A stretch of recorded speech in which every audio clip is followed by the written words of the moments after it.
ناظرین، ایک آخری خبر آج کی وہ یہ ہے کہ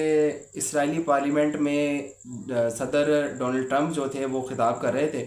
اور اسرائیل سے لائیو ٹیلی کاسٹ پاکستانی میڈیا کے اوپر چلائی جا رہی تھی اور دکھایا جا رہا تھا اسرائیلی میڈیا کو اور اسرائیل کی پارلیمنٹ کو۔ ناظرین، یہاں پہ بات جو ہے وہ یہ ہے کہ اس اسرائیلی میڈیا کو یا اسرائیلی جو وزیر اعظم تھا نیتن یاہو، اس کو پارلیمنٹ میں خطاب کے دوران دکھایا جا سکتا ہے پاکستانی میڈیا کے اوپر، لیکن یہاں پہ 3 کروڑ ووٹ لینے والے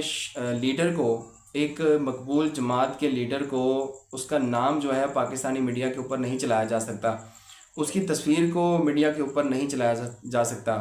اس کے بارے میں کوئی خبر جو ہے وہ پاکستانی میڈیا کے اوپر نہیں چلائی جا سکتی۔ لیکن اتنے لوگوں کے قاتل کو، فلسطینی عوام کے قاتل کو پاکستانی میڈیا کے اوپر اجازت ہوتی ہے دکھانے کی، ان کو لائیو دکھانے کی، اور ان کے پارلیمنٹ میں جو سیشن ہو رہا تھا جہاں سے ڈونلڈ ٹرمپ جو تھے وہ خطاب کر رہے تھے، وہ پاکستانی میڈیا کے اوپر چلایا جا سکتا ہے، لیکن اتنے مقبول شخص کو ہمارے میڈیا کے اوپر اجازت نہیں ہے دکھانے کی۔ اگر اس کی تصویر آ بھی جاتی ہے تو اس کو بلر کر دیا جاتا ہے۔